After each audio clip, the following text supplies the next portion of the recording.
The whole country is holding its breath as spaceship Orion gets nearer and nearer to its destination here on Cape Canaveral. Returning from its 4-month journey to Venus and back, there it is, coming over the ocean. Oh my god, something's wrong. What's going on?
I thought back to this morning, when I first talked to Richards about my problems.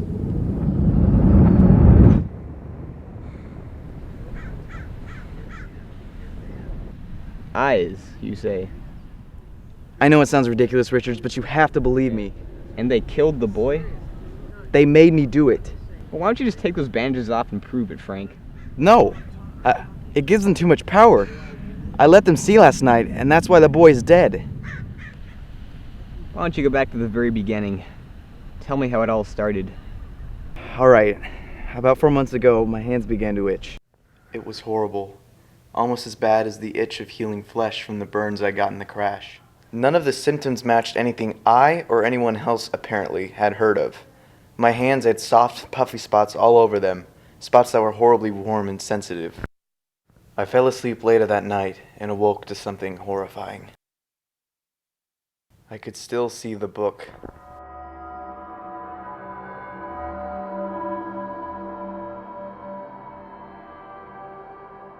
At first I was too shocked to scream, but then I saw my face as they saw it.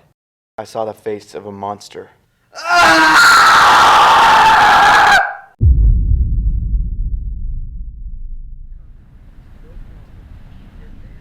Go back further.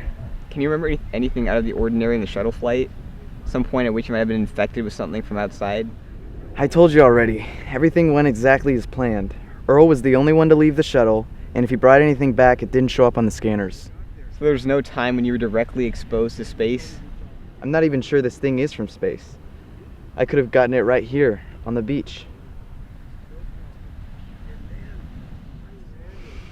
I had wrapped my hands in bandages, at that point mostly to stop the freakish sensation of seeing through their and my eyes at the same time, and to stop them from staring at me.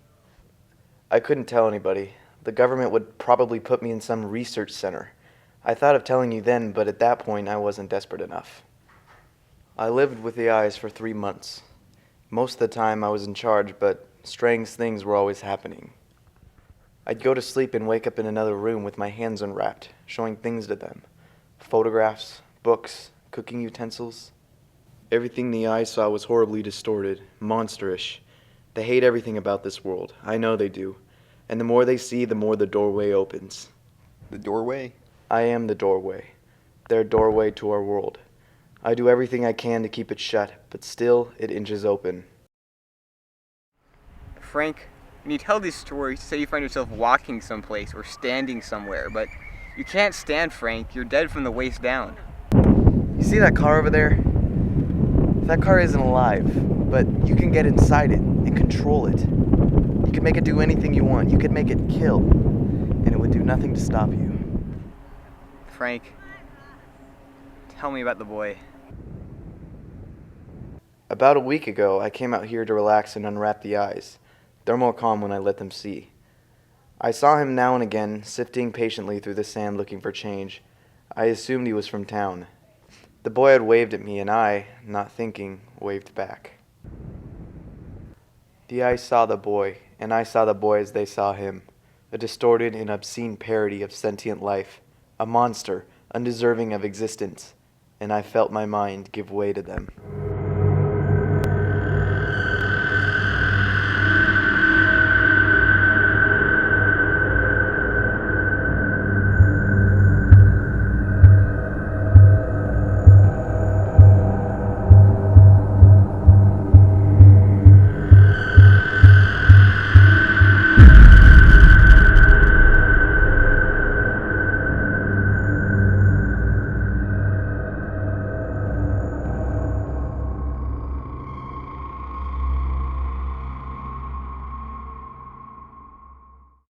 They buried the boy in the dunes.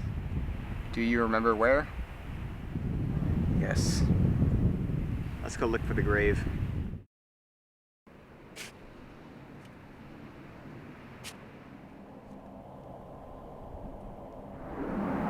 The boy is not here, Frank.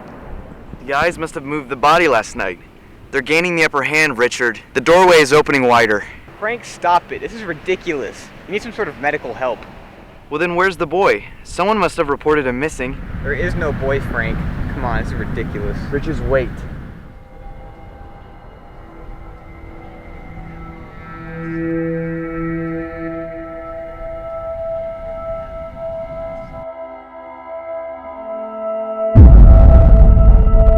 Oh dear God. Now you see. I looked at Richards, and they looked at Richards.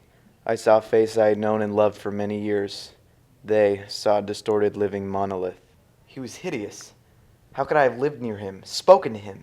He was not even a creature, but mute pestilence. He was... Run, Richards! Run!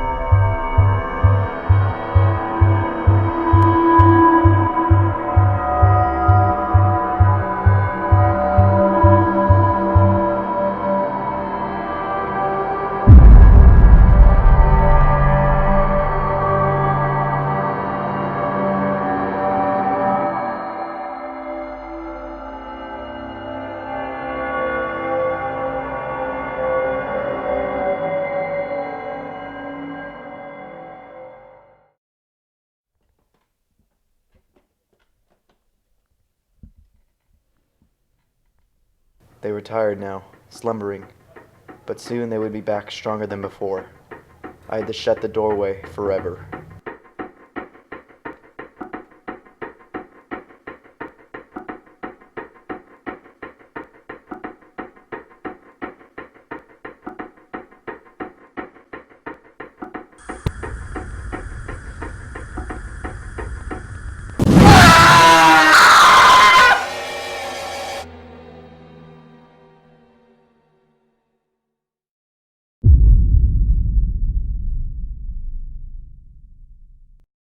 Things went back to normal for the most part. The hooks were hard to get used to at first, but eventually you get used to anything. I miss my hands sometimes, but they weren't my hands anymore. It was good to just be myself again.